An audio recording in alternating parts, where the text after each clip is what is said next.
செய்திகள் தொடர்கின்றன. ஜப்பான் நாட்டில் $20 லட்சம் செலவில் தங்கத்தால் உருவாக்கப்பட்ட கிறிஸ்துமஸ் மரம் பார்வையாளர்களை வெகுவாக கவர்ந்தது.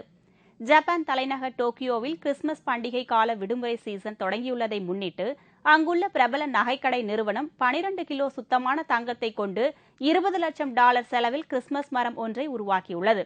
8 அடி 2 அங்குலம் உயரமுடைய இந்த தங்க மரத்தில் இதயம் உள்பட பல அடையாளமுள்ள தங்க வைர டாலர்களும் பொருத்தப்பட்டு ஜொலிக்கிறது. இந்த தங்க கிறிஸ்துமஸ் மரம் வருகிற டிசம்பர் மாதம் 25ஆம் தேதி கிறிஸ்துமஸ் பண்டிகை தினம் வரை பொதுமக்கள் பார்வைக்காக அந்த கடையில் வைக்கப்படுகிறது. டோக்கியோ வீதியில் செல்வோரை பார்த்து கண் சிமிட்டும் அந்த தங்க கிறிஸ்துமஸ் மரத்தை ஏராளமானோர் ஆர்வத்துடன் பார்த்து செல்கின்றனர். அந்த கடை முன்பு சாலையில் செல்வோரும் கிறிஸ்துமஸ் மரத்தை கண் இமைக்காமல் பார்த்து செல்கின்றனர்.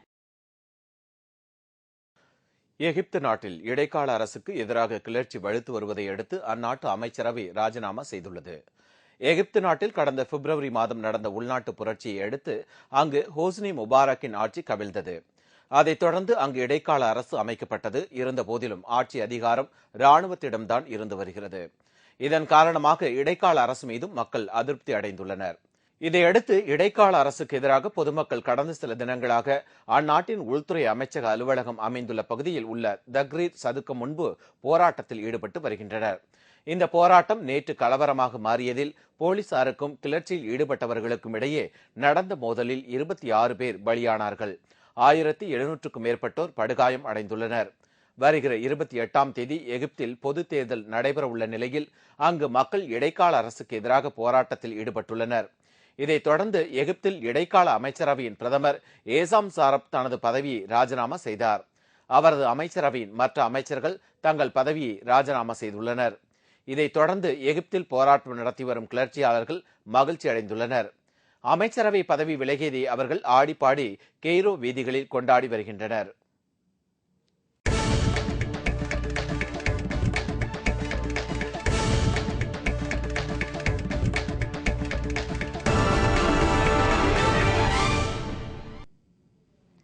இந்தியா வெஸ்ட் இண்டீஸ் அணிகளுக்கு இடையேயான 3வது மற்றும் இறுதி கிரிக்கெட் டெஸ்ட் போட்டியின் முதல் நாள் ஆட்ட நேர முடிவில் வெஸ்ட் இண்டீஸ் அணி 2 விக்கெட் இழப்பிற்கு 267 ரன்கள் எடுத்து நிதானமாக ஆடி வருகிறது. மும்பை வான்கடை மைதானத்தில் இன்று துவங்கிய இந்தியா வெஸ்ட் இண்டீஸ் அணிகளுக்கு இடையேயான 3வது டெஸ்ட் போட்டியில் டாஸ் வென்று முதலில் பேட் செய்ய தீர்மானித்து களமிறங்கிய வெஸ்ட் இண்டீஸ் அணி நிதானமாக ஆடி வருகிறது. துவக்க ஆட்டக்காரர்களான பரத் 62 ரன்களும் பிராவெய்ட் 68 ரன்களும் எடுத்த நிலையில் இந்திய பந்து வீச்சாளர் அஸ்வின் பந்தில் அவுட் ஆகி வெளியேறினர். As you were closing in towards tea. It certainly was. I mean, that was a very, very good. பின்னர் எட்வர்ட்ஸ் மற்றும் பிராவே ஜோடி இந்திய பந்து வீச்சாளர்களை நன்கு எதிர்கொண்டனர். இதையடுத்து முதல் நாள் ஆட்ட நேர முடிவில் வெஸ்ட் இண்டீஸ் அணி 2 விக்கெட் இழப்பிற்கு 267 ரன்கள் எடுத்துள்ளது.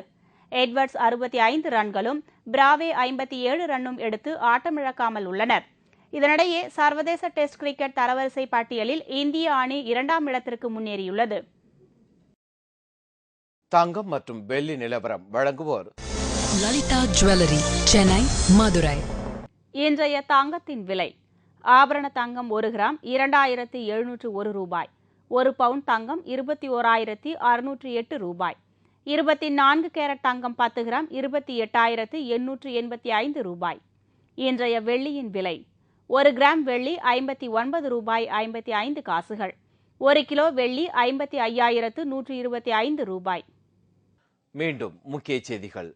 தெலுங்கானா ஸ்பெக்ட்ரம் விவகாரம் போன்ற பிரச்சனைகளை நாடாளுமன்றத்தில் இன்று எதிர்க்கட்சிகள் கிளப்பியதை அடுத்து இரு அவைகளும் நாள் முழுவதும் ஒத்திவைக்கப்பட்டது. 2G விவகாரத்தில் அப்போது நிதியமைச்சராக இருந்த ப. சிதம்பரத்திற்கும் இதில் தொடர்பு இருப்பதாக கூறியுள்ள பாஜக, அவர் பதவி விலகும் வரை நாடாளுமன்றத்தில் அவரை புறக்கணித்து ஒதுக்கப் போவதாக அறிவித்துள்ளது. லஞ்ச ஊழல் மூலம் ஏகப்பட்ட சொத்துக்களை வாங்கி குவித்தது குறித்து ஜெயலலிதாவிடம் பெங்களூரு சிறப்பு நீதிமன்றத்தில் இன்று சரமாரியாக கேள்விகள் கேட்கப்பட்டன.